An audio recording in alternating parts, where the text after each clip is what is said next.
Today, we're going to be ranking the benefits of being lean from S tier all the way down to D tier. Guys, lean is law. It's our number one message in this channel. I truly think it's the highest leverage thing you can do. Let's get into it. The first one is V-taper. Pretty much every single time I think I'm genetically cooked, it's when I'm on a bulk and I'm like, fuck, why is my waist so wide? I don't have that V-taper. Then all the fat gets sucked out from the waist and I get a V-taper again. A lot of your physique aesthetics come down to the silhouette of it. The V-taper, that's what signals high testosterone. It's what signals health markers. It has to go to S tier. A lot of guys are really genetically prone to holding a lot of fat around this area too. And when you really get lean, I'm talking 10% body fat, is when you really start to notice how tight your waist gets. Yeah, especially if you build your shoulders. Next, we have getting more vascular. Now, I like to use new veins as like milestones of how lean I'm getting. Yeah. And I've cut and bulked enough times now to know kind of like what body fat I get to based on when the veins start showing. Like I'll get my shoulder vein at 11%, then at 10% that chest vein comes through, and then below that I start getting the ab veins. So it's almost like a good indicator to how far along your cut you are. I would say this is very self-motivating as well. When you see yourself with new veins and you see all of the spider veins coming down the bicep and on the forearm, and you see that in the mirror at the gym, it pushes you really hard because that feels like you're really putting in the work. I know it sounds like bullshit, but I think people can relate to that. Yeah, some of it is genetic. Some guys can get lean and still not have too many veins. Some guys have veins at like 18% body fat. I personally have this one random shoulder vein that pops through at like 20% body fat. So it's still going to be amplified every single time by getting lean. Yeah. I'd say it's got kind of like a novelty factor to it. So I'm just going to put it into B tier. Next, we have looking good in shirts. Now, this is a double-edged sword because you look more put together when you're lean. You look more fashionable. High fashion models are always lean and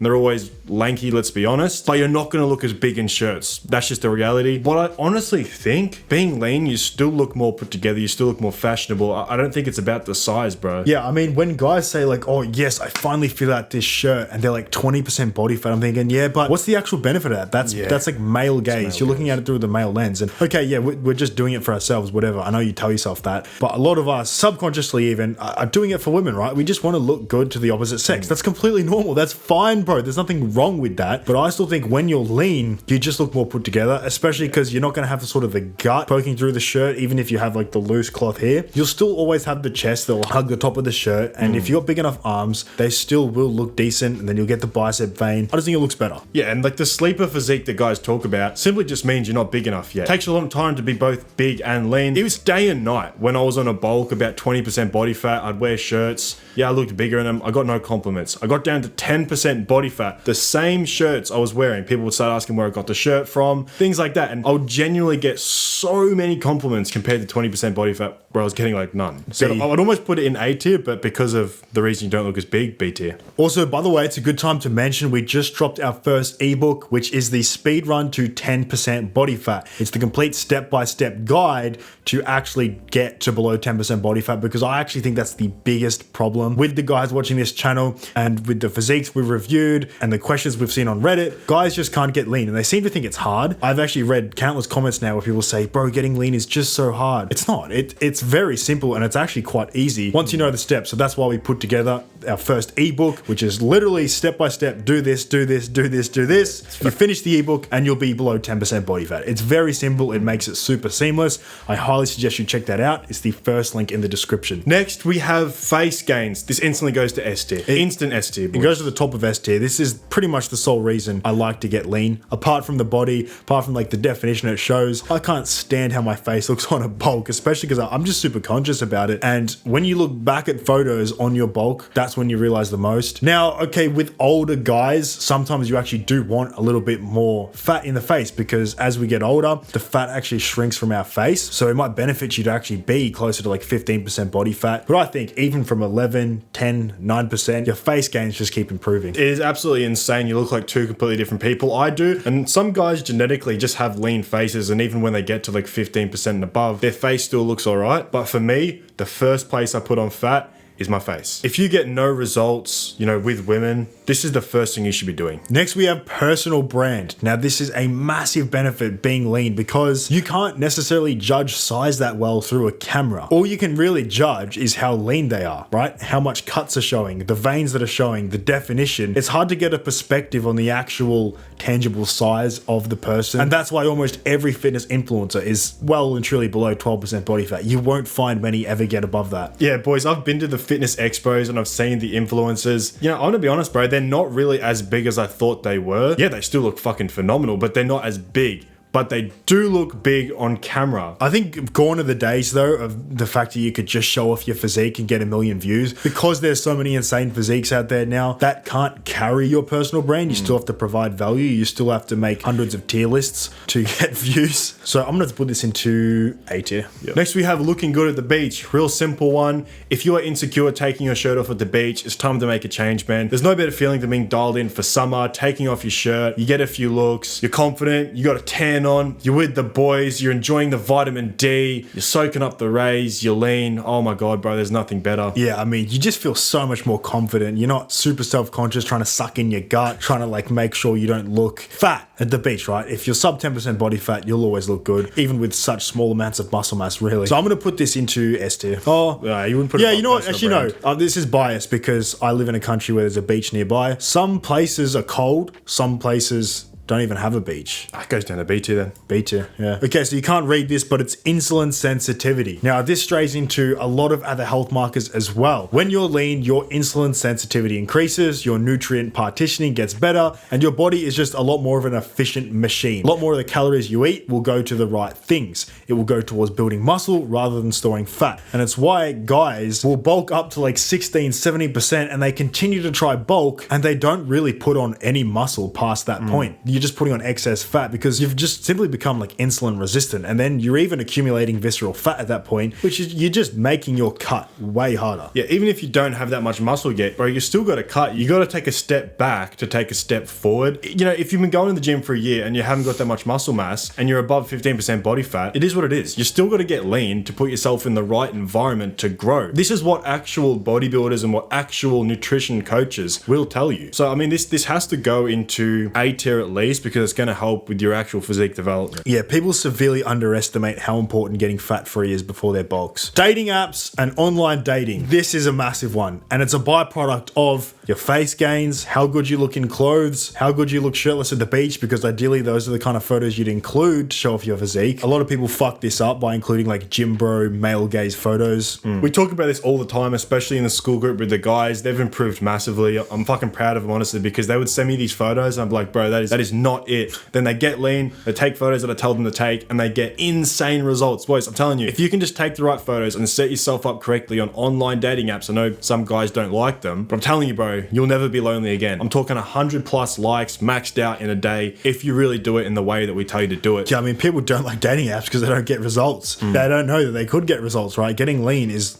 a massive part of that. But because I believe, I don't know, I'm a super productive guy, I don't like to waste my time on dating apps, to be honest. I'd say most guys realistically aren't going out cold approaching. They're not going to bars. This is really the only route they've got. And if there's a tool out there, utilize it. And a lot of guys I know for a fact aren't getting laid. So, I mean, I put it in B tier at least. Next, we have making your bulk easier. Getting as lean as possible so you have a bigger runway to bulk, and you are also at a more efficient point because of the insulin sensitivity and other factors to pack on actual lean size rather than just fat. Yeah, because the reality is if you are bulking, you are probably going to put on a little bit of fat. And if you only cut down to like 13%, okay, 1 month into your bulk, you're back up to an unideal body fat percentage. But if you cut all the way down to 9%, 10%, you got ages to bulk, man, and you're still going to look phenomenal throughout the whole thing. Yeah, because you'll spend most of that bulk around 10, 11, 12% body fat. Your glycogen stores are going to be filled and you're going to look good. This is what bodybuilders do. Once again, even if we don't want to be a bodybuilder, bodybuilders know the most efficient route to get as big and lean as possible because that's the goal of the sport. So if we just want to speed run to the goal we have in mind,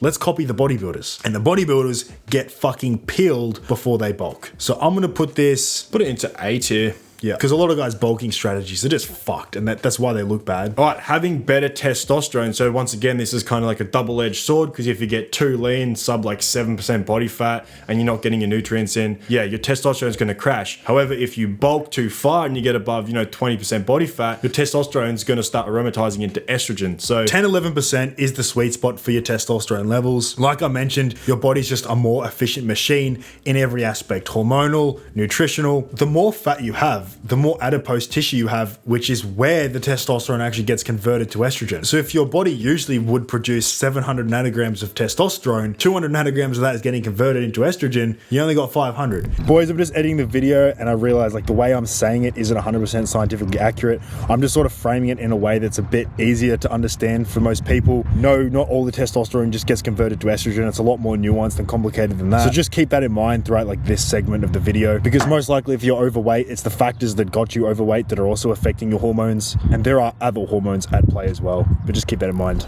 And from that point, you're going to develop gyno, you're going to get acne, you're going to have mood swings, you're going to get depression. It's the worst state to be in. But being 10, 11, 12%, making sure you're getting your fats in and you structure your diet how we fucking tell you to structure your diet, you are going to be in a great hormonal environment. It has to go like A tier, I think. Athleticism. Now, I actually noticed a difference with this because I do boxing. I've been doing boxing for about 2 years, and every single time I bulk, I just get slower and slower. I get shin splints, and I'm just a worse boxer. The lightest I've ever been, like 75 kilos a couple of years ago, was the best I ever was at boxing. I was quick, I was snappy, and the best boxers at my gym are the lightest guys, right? They're just like sticks, but they hit the hardest, they're the quickest, they move the best, and if we're just being honest, they're the most athletic. This is where the whole like, oh, if you're 260, you could beat a boxer. No. Bro, if you put two gloves on them and you really saw what happens inside of a boxing gym, you would understand it's the light guys, it's the guys that look like they couldn't take the froth off a cappuccino that are the real dangerous ones. But because most guys are solely just doing this for looks, right? They're just in the gym. Some of them aren't actually doing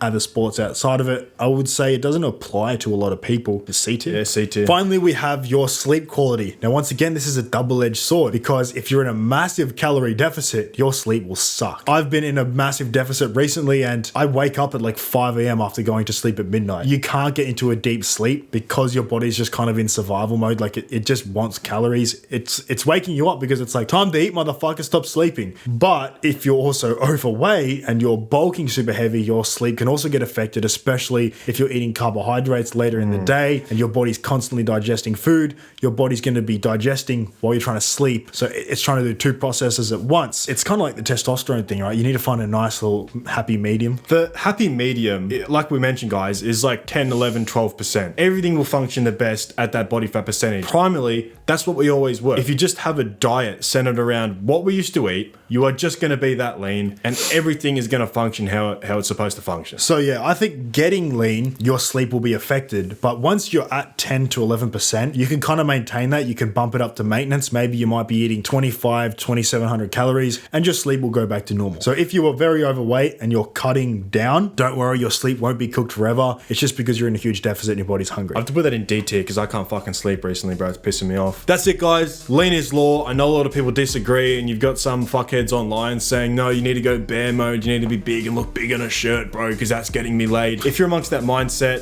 unsubscribe to the channel, boys. Lean is law. And for people who have gotten lean, you would agree, man. You would agree because you know what life's like on both sides of the coin. If you are trying to get lean, once again, our first ever ebook, if you're trying to get diced, you're trying to get shredded, you're trying to get to 10% body fat as fast as possible, that first link in the description, we made it 50% off to celebrate the launch. Or you can just join the school. We put all the ebooks in there for free. I'll see you boys inside. Hope you enjoyed the video. I'll see you in the next one. Peace.